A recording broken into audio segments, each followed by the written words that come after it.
नमस्कार मित्रों, मैं विकास शाक्य एक बार फिर से आप सबका स्वागत करता हूं अपने चैनल पर। और आज हम डिस्कस करने जा रहे हैं त्रिपुरा रहस्य, इसके चैप्टर नंबर 3 के वर्स नंबर 40 से लेकर के 59 तक, यानी जो आखिरी के श्लोक हैं 20 श्लोक, उनको हम डिस्कस करने जा रहे हैं और इसी के साथ ये चैप्टर समाप्त हो जाएगा।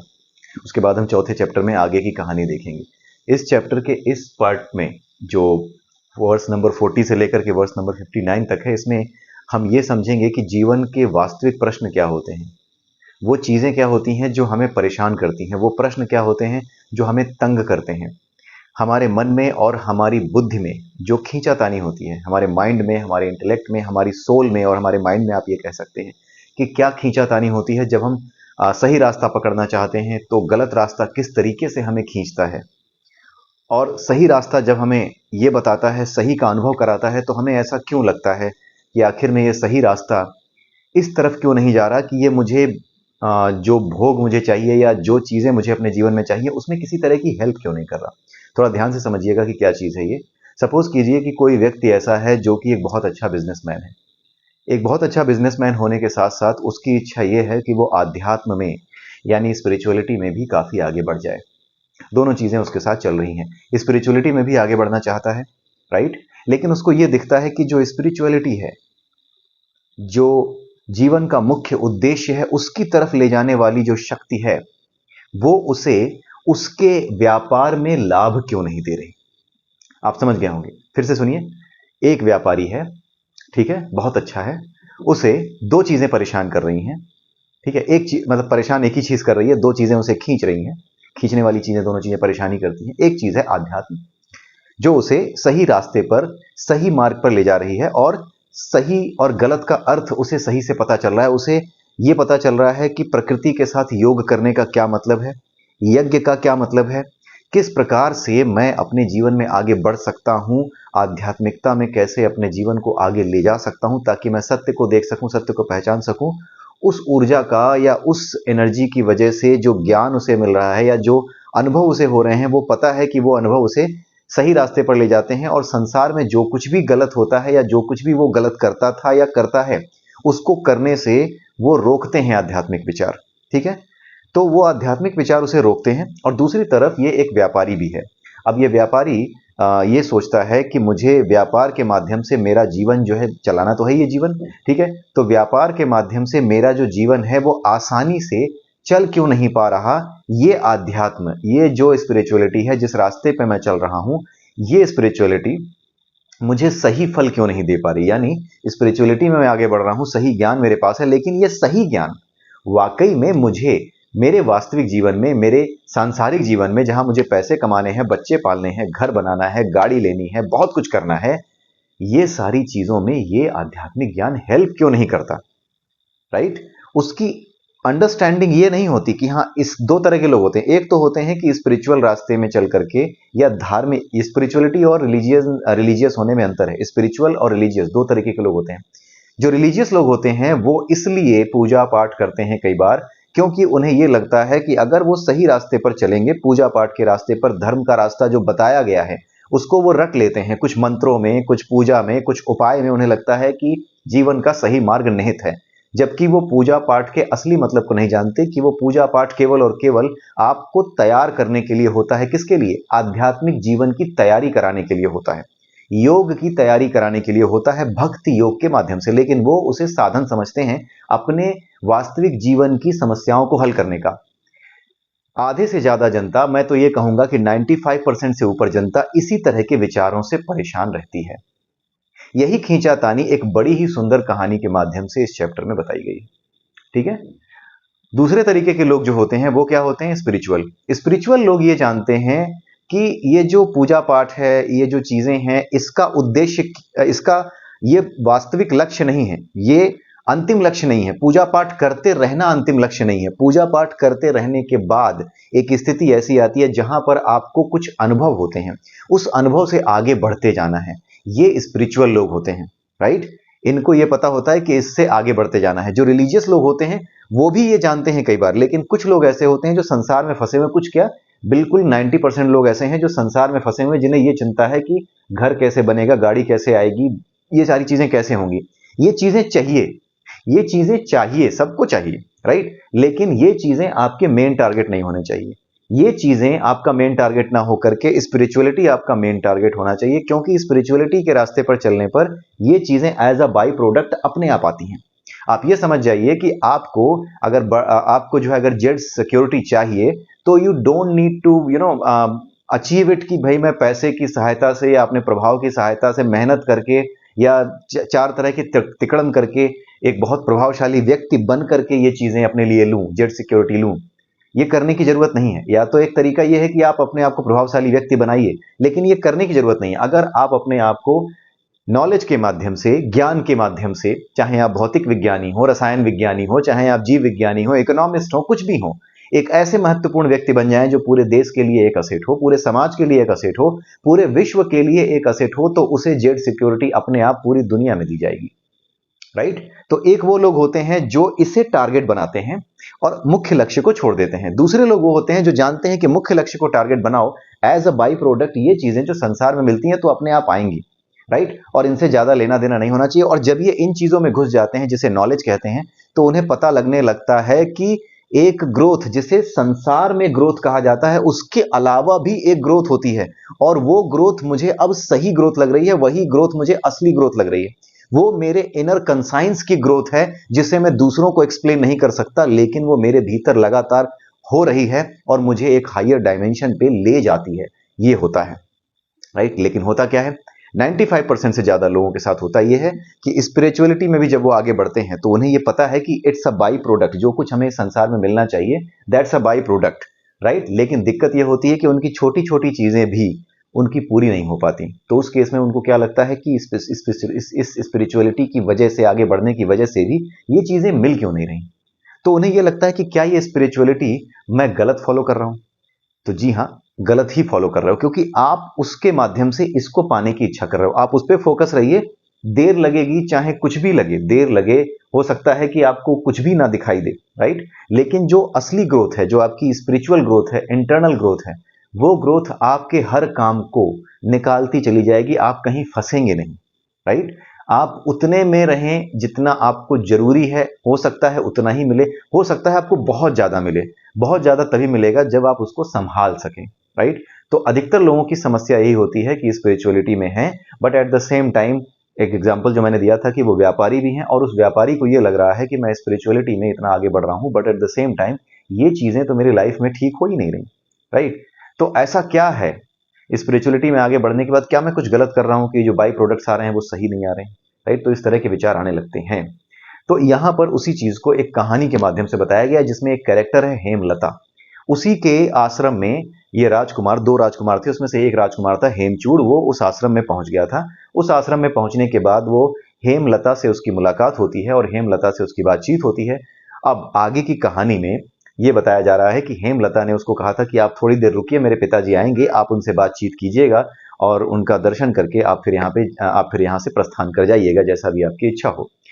लेकिन होता क्या है कि इससे पहले कि उनके पिता आए, हेमलता के पिता आए, हेमलता की कहानी आप पिछले वीडियो में देख लीजिएगा, हेमलता के पिता आए उससे पहले हेमलता के सामने ये जो राजकुमार होता है वो बैठा होता है और उसकी एक्टिविटीज को, उसकी नजरों को या उसके भावों को देख करके हेमलता जान जाती है कि that guy is attracted towards me, ये मेरी तरफ अट्रैक्टेड है।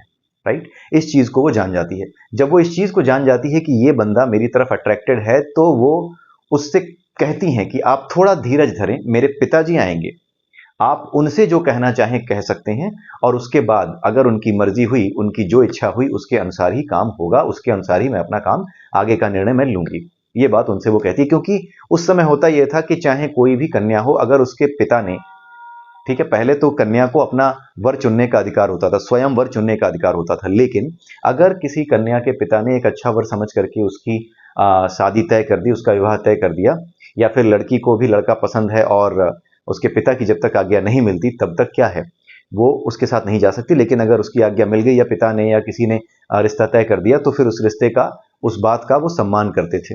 राइट।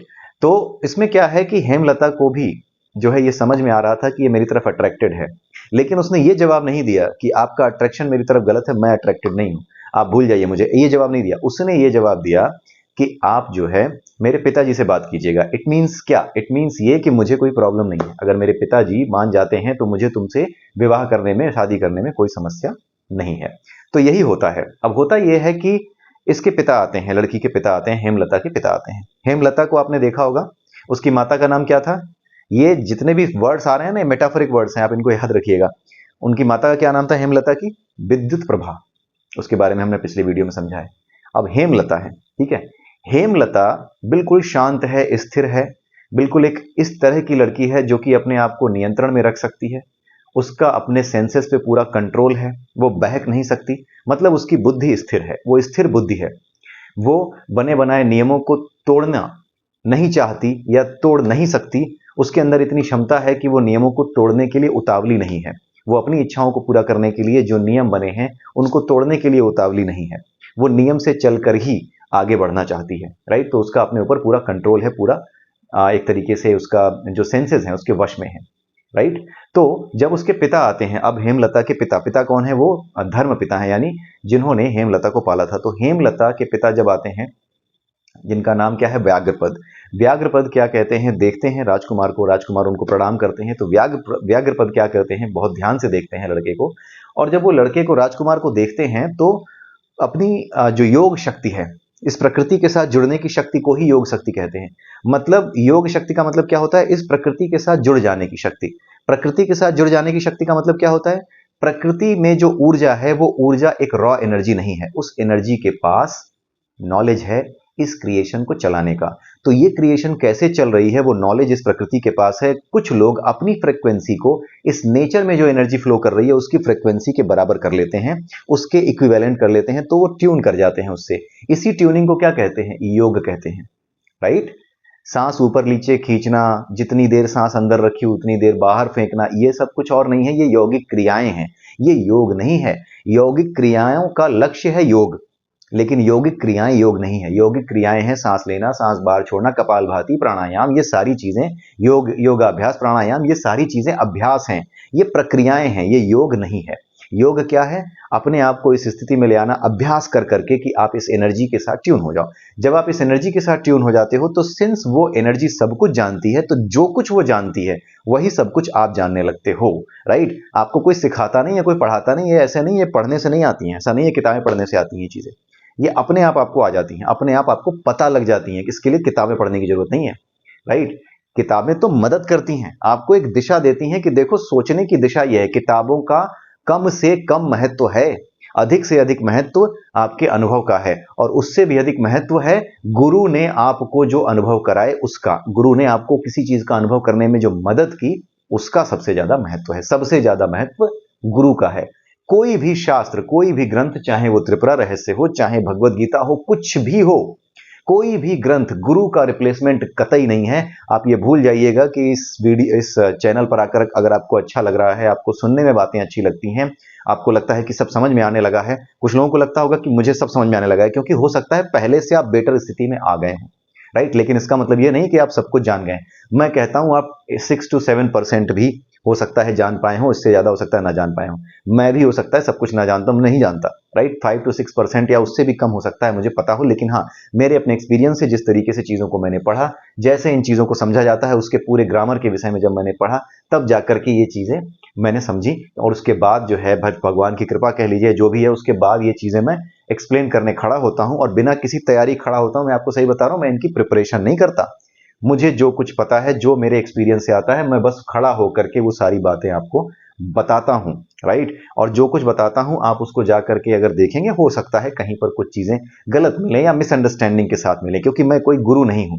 मैं एक सिंपल सा सॉफ्टवेयर इंजीनियर हूं, जिसको इन चीजों में एक तरीके से पहले इंटरेस्ट था, और अब ये मेरा एडिक्शन है। और अब ये एडिक्शन एक तरीके से एडिक्शन के लेवल से हट करके मेरे जीवन का एक हिस्सा बन चुका है, राइट। और अब जो कुछ मैं कहता हूं वो केवल और केवल अपने अनुभव के आधार पर, अपना जो मेरा अंडरस्टैंडिंग है उसके आधार पर बस खड़ा हो जाता हूं और आपके सामने रखने लगता हूं। तो जो कुछ मेरा, जितनी ट्यूनिंग हुई होगी, उस ट्यूनिंग के अकॉर्डिंग जितना मुझे अनुभव होता है, वो उसके अकॉर्डिंग मैं एक्सप्लेन करता हूं। तो जो ये व्याघ्रपद थे, वो क्या थे? वो बहुत बड़े योगी थे, राइट। तो वो ये प्रकृति के साथ योग कर गए थे। तो प्रकृति के साथ योग करने का मतलब क्या है?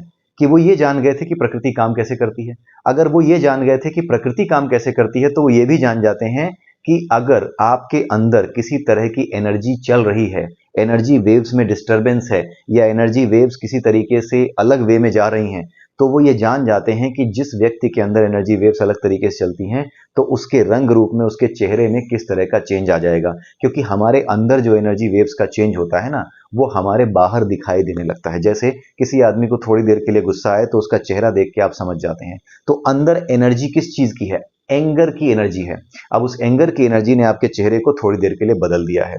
उसी तरीके से जब आपके अंदर लस्टफुल थॉट्स होते हैं तो लस्टफुल थॉट्स भी आप चाहे दिखाना चाहें या ना दिखाना चाहें, आप जब बैठते हैं किसी के सामने और सामने वाला एक अगर अच्छा ऑब्जर्वर हो, खास करके let me tell you, the girls, जो लड़कियां होती हैं, जो महिलाएं होती हैं, वो बहुत अच्छी ऑब्जर्वर होती हैं, राइट? हमसे और आपसे ज्यादा अच्छी ऑब्जर्वर होती हैं, ठीक है? अगर आपके मन में कुछ चल रहा है, they will be able to know it, अगर वो इग्नोर आपको नहीं करती हैं। अगर उन्होंने इग्नोर कर दिया कि नहीं, जाने दो, छोड़ दो, मतलब उसने सोचा ही नहीं, या फिर उसने कहा कि ना, आई एम इग्नोरिंग, मैं अपनी जगह सही हूं, मैं जा रही हूं, मुझे कोई लेना देना नहीं, लेकिन अगर उसने ऑब्जर्व करना शुरू किया, so they are more into it, कि वो बहुत आसानी से पकड़ लेती हैं, राइट? उसी तरीके से जो योगी होते हैं वो भी बड़ी आसानी से इसको पकड़ पाते हैं। अच्छा, लेडीज अच्छी तरीके से आपकी फीलिंग्स को क्यों पकड़ पाती हैं?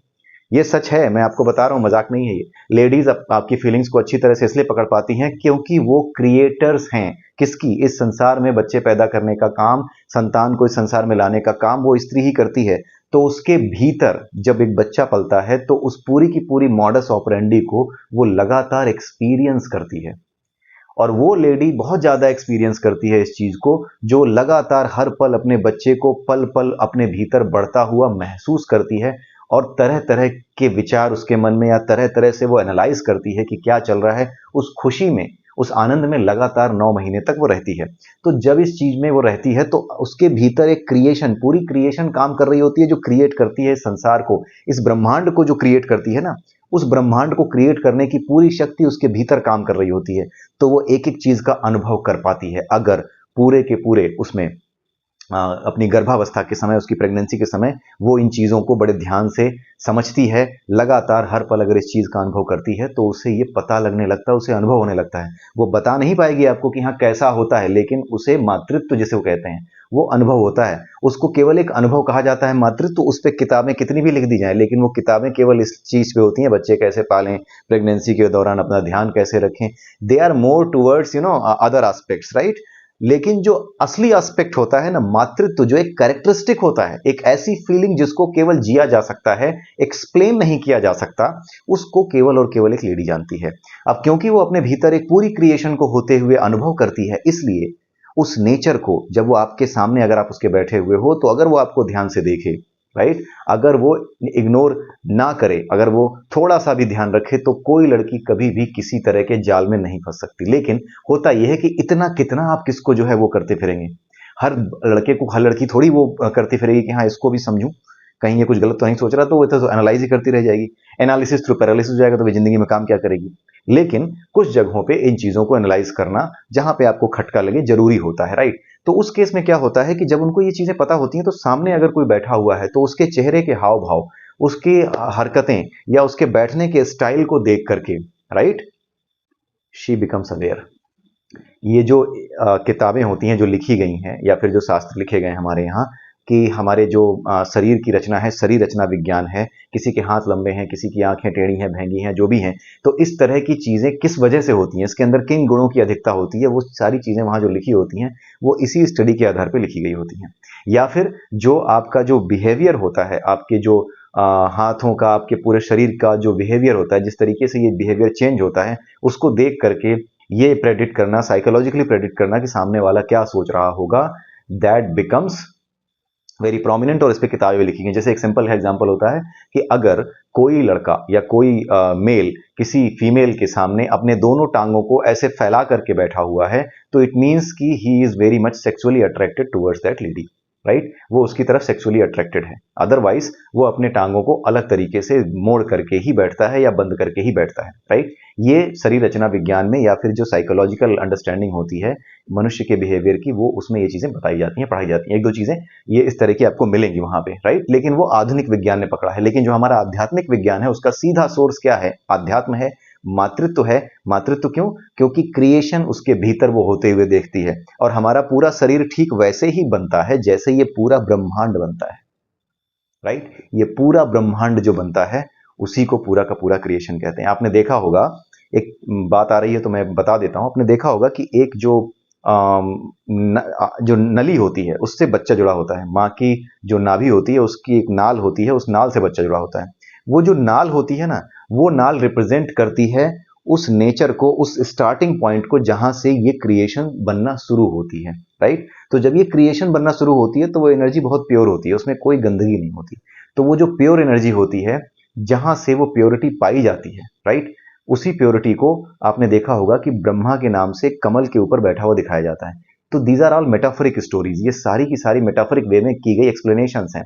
तो जिस तरीके से ब्रह्मा के मुख से ये बताया जाता है कि ब्राह्मण पैदा हुआ है, ब्राह्मण का मतलब है एक ऐसी एनर्जी जो कि ब्रह्म के नजदीक है, यानी जो ईश्वर के नजदीक है, यानी एक ऐसी एनर्जी जो ना तो किसी चीज से प्रभावित होती है, बिल्कुल स्वच्छ है, बिल्कुल निर्मल है, बिल्कुल निर्दोष है, छल मुक्त है। तो जो कुछ छल मुक्त एनर्जी होती है, जो कि बिल्कुल ब्रह्म के नजदीक या उसकी एनर्जी के साथ ट्यून्ड होती है, ज्यादा ट्यून्ड होती है, बिल्कुल वहीं से ओरिजिनेट जो हो रही है, उसी एनर्जी को क्या कहा जाता है? ब्राह्मण कहा जाता है। इसलिए कोई भी फोटस जब बनता है तो वो क्या होता है? बिल्कुल प्योर होता है, उसमें कुछ भी मिलावट नहीं होती, वो बिल्कुल प्योर होता है, निश्चल होता है, राइट। एक ऐसी एनर्जी होती है जो अभी जीवन को बनाएगी, क्रिएट करेगी जीवन को, राइट। इसीलिए कहा जाता है कि जो ब्राह्मण है वो ब्रह्मा के मुख से उत्पन्न होता है। ब्रह्मा का मुख कोई और नहीं है। हर व्यक्ति जब माँ के गर्भ में होता है तो वो ब्रह्मा के मुख से ही सबसे पहले उस फोटस की जो स्थिति होती है, जहां पे वो बिल्कुल प्योर होता है, कोई गंदगी नहीं, कुछ भी नहीं, बिल्कुल निर्दोष होता है, उस चीज स्थिति को क्या कहा जाता है? ब्रह्मा की स्थिति कहा जाता है कि ये ब्राह्मण है, अभी अभी ये ब्राह्मण है। उसके बाद वो धीरे धीरे उसके हाथ पैर जब फैलते हैं, तो जिन चीजों से, जिस तरह की एनर्जी से उसके हाथ पैर बनते हैं, ठीक है, उसी एनर्जी को फिर क्षत्रिय, वैश्य और शूद्र कहा जाता है। तो हर व्यक्ति पैदा होते ही ब्राह्मण, क्षत्रिय, वैश्य, शूद्र पूरा विराट पुरुष होता है। लेकिन जिस चीज का इस्तेमाल वो अपने जीवन में ज्यादा करने लगता है, जिस कैरेक्टरिस्टिक का इस्तेमाल ज्यादा करने लगता है, उसी के अकॉर्डिंग उसका नेचर चेंज होता रहता है। हमारे समाज में चीजों को जन्म के आधार पर कर दिया गया, कर नहीं दिया गया, मानने लगे, वो चिपक गए उससे, राइट। कर्म आधारित जो वर्ण व्यवस्था थी वही हमारी वर्ण व्यवस्था थी। लेकिन आज के समय में क्या किया गया कि उस वर्ण व्यवस्था की बात किसी ने की ही नहीं, क्योंकि जन्म के आधार पर अगर एक वर्ण मिल गया तो फिर आराम से आप उस वर्ण में रहने लगते हो, और आप एक ऊंचे वर्ण में हो तो ऊंचे वर्ण में बने रहते हो। इसलिए ऊंचे वर्ण वाले को दिक्कत नहीं होती, लेकिन नीचे वर्ण वाले को यह दिक्कत होती है कि हमें नीचे ही रखा जा रहा है, ये वर्ण व्यवस्था में हम तो हमेशा ही नीचे रह गए। कहने को तुम कहते हो कि तुम भी ब्राह्मण बन सकते हो दलित होने के बावजूद भी, शूद्र होने के बावजूद भी, लेकिन हम तो कभी नहीं बन पाए। तो ये जो स्थितियां हैं ये इसी कारण उत्पन्न हुई हैं, क्योंकि इन चीजों को सही से समझ करके इंप्लीमेंट नहीं किया गया। इस चीज को भारत सरकार को या फिर पूरे के पूरे भारतीय समाज को पूरे क्लियर कर देना चाहिए कि हमें वास्तविक रूप में अब अपनी वर्ण व्यवस्था को फॉलो करना है, कि जो व्यक्ति आपका कर्म से क्षत्रिय है, जो सैनिक है आर्मी में, वो चाहे दलित हो चाहे कोई भी हो, वो उसका जो कर्म वर्ण है, उसका जो वर्ण है, वो वास्तव में क्या होगा? जाति कुछ भी हो, लेकिन उसका वर्ण क्या होगा? क्षत्रिय होगा। जाति एक ऐसी चीज है जो हमारे व्यवसाय के आधार पर हमसे जुड़ गई है। अब ये जुड़ गई है तो ये छूटती नहीं, क्योंकि ये सामाजिक व्यवस्था में परंपराओं से चली आ रही है। तो वो परंपराओं से चली हुई चीज एक तरीके से अंकित हो गई है समय के शिलालेख पर। समय के शिलालेख पर ये चीजें अंकित हो गई हैं। कहा जाता है ना, जाति वो है जो जाति ही नहीं, राइट। लेकिन जाति ही नहीं तो पड़े रहने दो ना। आज के समय में कौन, हमारे यहाँ तो अब नौकरियां आ गई, पहले तो पैतृक उद्योग धंधे होते थे, इसलिए लोहार का बेटा लोहार और ये बन जाते थे, राइट। तो इस सोनार का बेटा सोनार बन जाता था। लेकिन आज के समय में ये चीज कहां रह गई है? इसलिए जाति व्यवस्था को छोड़ करके जो वास्तविक वर्ण व्यवस्था हमारे शास्त्रों में वर्णित है, उसके लिए भारत सरकार को काम करना ही चाहिए। और उस केस में भारत सरकार को निश्चित रूप से ये क्लियर कर देना चाहिए कि ये जो वर्ण व्यवस्था है, इसमें कर्म के आधार पर भी लोगों के वर्ण को निर्धारित किया जाएगा। चाहे आप जिस तरह का हमारे यहाँ कार्य होते हैं, अगर आप शासन में हैं, सेवा में हैं, तो आप एक अलग वर्ण में हो सकते हैं, आप क्षत्रिय वर्ण के हो सकते हैं, या फिर आप एक वैश्य वर्ण में हो सकते हैं, अगर आप एक बिजनेसमैन हैं, एंटरप्रेन्योर हैं, आप एक शूद्र हो सकते हैं। अगर आपने पढ़ाई लिखाई नहीं की, अगर आप इस लायक अपने आप को बना ही नहीं पाते कि किसी काम की आपको जिम्मेदारी दी जा सके, तभी आप शूद्र हैं। आपको अगर किसी काम की जिम्मेदारी नहीं दी जा सकती, किसी निर्णय लेने की जिम्मेदारी अगर नहीं दी जा सकती, आपको निर्णय किसी और से दिलवाना, यानी निर्णय कोई और लेगा और तब आपसे अगर काम कराया जाए तो ही ठीक होगा। लेकिन अगर आपने निर्णय लिया तो काम ठीक नहीं होगा।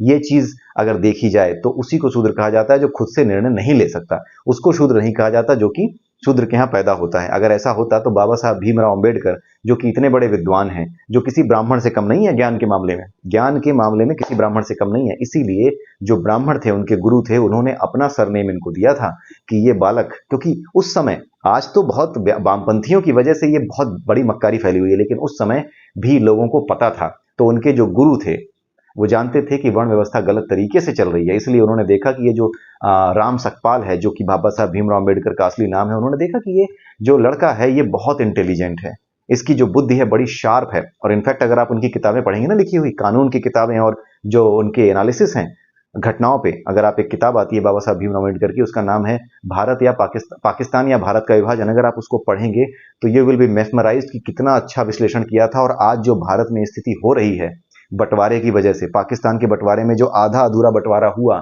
जो ठीक तरीके से दोनों तरफ बैलेंस वे में बंटवारा नहीं हुआ, उसके वजह से जो प्रॉब्लम्स आने की संभावना उन्होंने व्यक्त की थी, कमाल की बात यह है कि एक एक चीज आज वही हो रही है भारत में, राइट। तो ये चीज आप वहां पे समझ सकते हैं।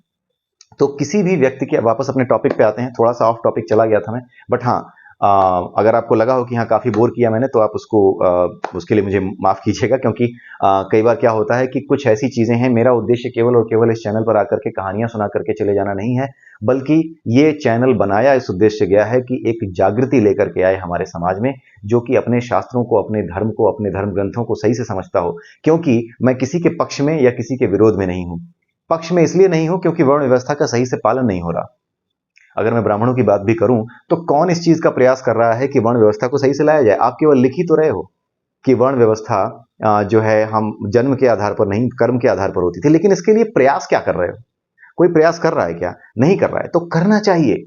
हमें कर्म के आधार पर अपने, अगर फॉर्म होते हैं जो फॉर्म फिलअप किए जाते हैं, अगर कर्म के आधार पर कोई व्यक्ति सिलेक्ट होता है आर्मी में, सेना में, तो चाहे किसी जाति का रहा हो, उसका वर्ण उसमें लिखा जाए कि वो क्षत्रिय है। और इस तरीके से जब हम करेंगे तब जाकर के भारत में वर्ण व्यवस्था को लेकर के जो लड़ाई है वो सही होगी, वो उसका हल निकलेगा और सही अर्थों में हम सही वर्ण व्यवस्था को लागू कर पाएंगे। आपको जानकर आश्चर्य होगा कि ये बात आपको बताई जाती है कि वर्ण व्यवस्था नाम की कोई चीज बौद्ध धर्म में नहीं है। भगवान बुद्ध वर्ण व्यवस्था को मानते थे। भगवान बुद्ध कहते थे कि जन्म के आधार पर जो कि सही तरीका है, उस वर्ण व्यवस्था को माना जाना चाहिए। एग्जाम में कभी भी अगर आप एग्जाम दे रहे हैं, गौतम बुद्ध से रिलेटेड अगर ये क्वेश्चन आता है कि क्या गौतम बुद्ध वर्ण व्यवस्था को मानते थे, तो उत्साही नवबौद्ध होकर के आप वहां मत लिखाइए कि नहीं मानते थे। ये गलत उत्तर हो जाएगा। वो मानते थे। जाकर के सही से पढ़िए, जाकर के सही से समझिए, उसके बाद आपको ये चीजें समझ में आएंगी।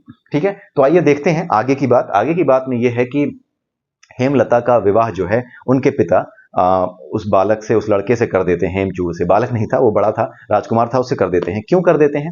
क्योंकि वो देखते हैं कि ये लड़का जो है ये मेरी पुत्री को पसंद कर रहा है। But at the same time वो एक चीज और देखते हैं। वो क्या देखते हैं? वो ये देखते हैं कि ये जो बालक है, ये जो लड़का है, राजकुमार है, इसकी जो आकृति है ना वो थोड़ी टेढ़ी हो गई है। काम वासना के कारण, लस्टफुल थॉट्स के कारण, उनकी लड़की को देख करके उसके मन में जो लस्टफुल थॉट्स आ रहे थे, राइट, उस थॉट्स के कारण उसके अंदर कुछ इस तरीके के चेंज हो गए थे जो बाहर दिखने लगे थे, और उसकी वजह से उसका पूरा शरीर, उसका पूरा अंग, पूरे जो शरीर का एक एक अंग जो है वो थोड़े से विकृत दिखाई दे रहे थे। मतलब देख करके साफ पता लग रहा था कि he is having some lustful thoughts and he is very eager to make a relationship with my daughter, right. यानी इससे ये शादी करना इसलिए चाहता है ताकि जल्दी से जल्दी रिलेशनशिप बना सके, और सुंदर है और एक सुंदर लड़की शादी हो जाएगी, तो ये चाहता है। उन्होंने इसको समझा और उन्होंने जाना कि हाँ ठीक है, ये बात जो है अलग है कि हाँ ये इस तरह के थॉट्स रखता है, लेकिन हाँ ये एक राजकुमार है, और केवल राजकुमार होने की वजह से नहीं, वो उसको पसंद करता है, वो लड़की को भी कोई आपत्ति नहीं है। तो उन्होंने शादी करवा दी। अब जब शादी करवा दी तो जो हेमलता है, शादी के बाद कोई इंटरेस्ट नहीं लेती थी किसी भी तरह की एक्टिविटी में, जो कि आफ्टर मैरिज जो सेक्सुअल इंटरकोर्सेज होते हैं उसमें किसी तरह की कोई इंटरेस्ट वो नहीं लेती थी। इनके बीच में रिलेशंस बनते थे, बट द थिंग इज कि हेमलता वाज जस्ट लाइक एक जैसे आप समझ जाओ कि प्लास्टिक की जो गुड़िया है, राइट, जो कोई रिएक्शन नहीं देती, राइट, उस तरीके से इनके रिलेशंस आपस में होते थे। तो इस चीज की शिकायत इसने की। किसने? राजकुमार हेमचूड़ ने। हेमचूड़ ने यह कहा कि मैं तुम्हारे साथ रहता हूं और तुम्हें काफी देर तक पता नहीं चलता कि मैं तुम्हारे साथ हूं। कई बार यह होता है कि मैं तुम्हारे पास आकर बैठा होता हूं, बातें कर रहा होता हूं, तुमसे अच्छी अच्छी बातें कर रहा होता हूं, तुमसे प्यार भरी बातें कर रहा होता हूं, बट होता क्या है कि तुम काफी देर बाद मुझसे कहती हो कि अरे आप कब आए। इसका मतलब है कि तुम्हारा मन तो मुझ में है ही नहीं। तो इस तरीके से इस रिलेशन को जी करके मैं क्या करूंगा, तुम्हारा मन तो मुझ में है ही नहीं। एक जो है मिट्टी की गुड़िया के साथ रह करके मैं क्या करूंगा, जो किसी तरह का कोई रिएक्शन ही मेरे प्रेम का नहीं देती, राइट।